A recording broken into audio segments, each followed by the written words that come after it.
Hello mga my guys. Ito yung paborito ng pamilya namin, yung quail egg. Quail egg ba tawag dito? O yung itlog sa pugo. Paborito namin ito kasi pang snack namin, panghalo sa mga ulam, sa mga gulay. Kaya mas gusto namin. Kaya lang, napakahasil nito guys. Balakang, hindi mag-remove na skin. Remove the skin. Kasi kadami-dami naman yan. Tapos, isa-isahin mo. Diba mas maano siya? Hassle siya talaga. Balatan. Anyway, after naman balatan na siya, masarap naman. Kaya yan, binigis ako muna yung egg. Tapos, alam niyo kung ano yung tuna fish yan. Tuna. Piniprito ko muna yung tuna. After nung tuna, inawak ko muna siya. And then, yung egg naman ang inano ko. Ang daming kaagyahan, no? Bakit ko nila lang diretsyon kainin. Ang dami talaga kasi maano talaga. Maabilidad sa lupo ba kung ano lang maisipan mo. Ayan. Tsaka ang nangyayari dyan guys, ano yan? Sarap talaga siya. Tuna, parang tuna slicing na yung tuna na ini-slice tapos pinipito ko. Ganito ko wala siya na itlog. Puro egg-egg na nga yung labas na yun. Tapos hindi pa yung tapos guys. Pinapakulo ko muna yan.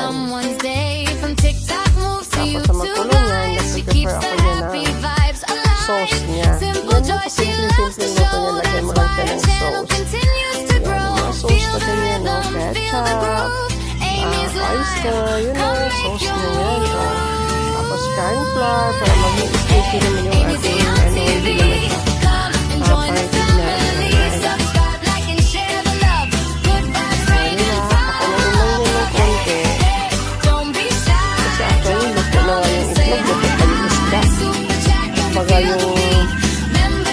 Yung onion tsaka garlic ang niluto ko din sa oil at saka yung sauce mo.